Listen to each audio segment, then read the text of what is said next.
Hi, my name is Oscar and this is my wife Kirsten. 5 years ago, I was working on a construction site in Rwanda at our church.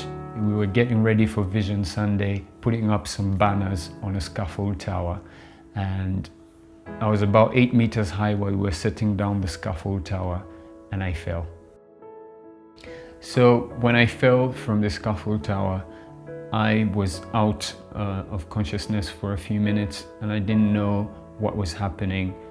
I only came to about 10 minutes later, or what I think was 10 minutes later.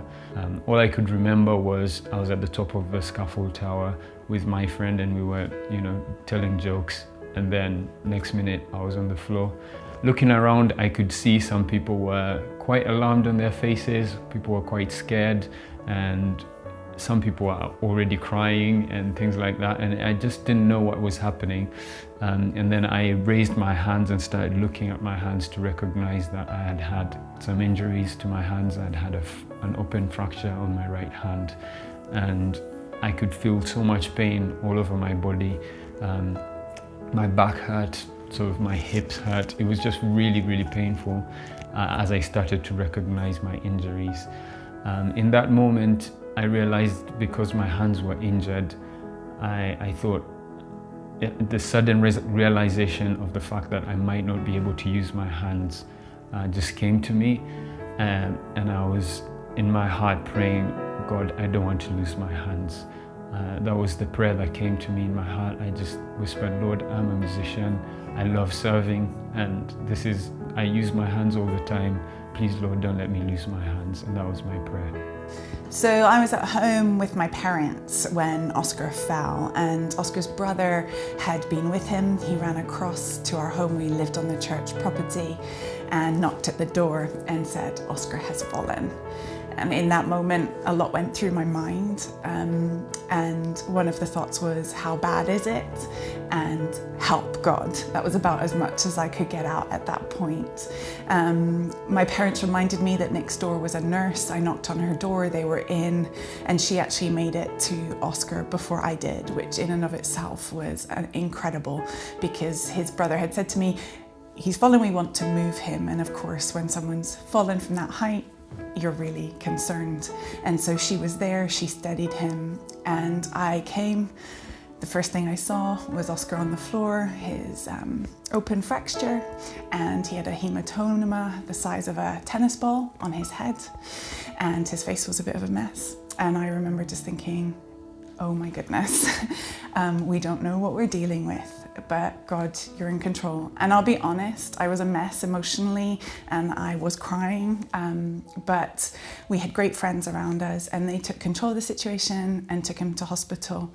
In my mind, I was also like, Lord, you know what it's like getting good medical care in the developing world. And this isn't just about Oscar's injuries, this is about him getting the care he needs in order to recover. And what was amazing was God was already on the story even before Oscar fell. So my parents sent out a message to all our friends, and one of my friends was in a prayer meeting at that very time with the wife of the only neurosurgeon in Rwanda. And the neurosurgeon was on his way to the hospital before Oscar even got there. And when he arrived, he was able to check Oscar out immediately, and Oscar was in surgery within 2 hours of falling, which in and of itself was miraculous. And we, by that point, knew that his spine was okay, his brain was okay, and that the greatest danger he faced was his hands. And what was amazing was that the second orthopedic surgeon was already in surgery in the hospital when Oscar got there. So as soon as he finished surgery, Oscar was rolled in, and they said that had it been an hour later, Oscar would have lost his hand. And so we just praise God for the incredible turn of events that meant that he was able to get into surgery quick enough. And so they put him in the room, they got him oxygen, and through the night I was just praying by his bedside, more kind of emergency prayers and God help us prayers. But then about 4 a.m, he settled down and his breathing became normal, and I could tell he'd got into a place of rest. And that was the first time I really stopped, and I sat by his bed and I prayed, and it was the first time I had a chance to move away from help, Lord, into something a little bit more thoughtful and pensive. And as I was praying, God just said to me, he said, Kirsten, my angels caught him. And I was just blown away by that moment, because that was the only explanation for his injuries. He could not have fallen from 8 meters onto solid concrete unless angels had caught him. And the final miracle for me, as I look back about God's hand in the whole situation, was that the surgeon who was able to do the reconstructive surgery, so Oscar actually had to have 3 surgeries. The emergency surgery saved his hand, but they then had to do reconstruction. The doctor who was able to do the reconstruction had only been back in Rwanda for 3 months. And so if he had not been in Rwanda, Oscar could not have had the reconstruction surgery that saved his hand. And we just thank God that even before he fell, a story for his healing was already in play.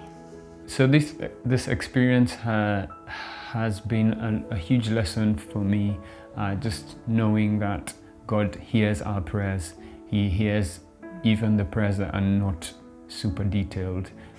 If it's just an emergency prayer where you're just saying, help me, Lord, he hears those prayers and he will answer. He's so faithful to hear and he's so faithful to answer. And I'm so thankful to God that he saved my hands and that I am able to still do the things that he's crafted me to do, that he has created me to do. I can play music now.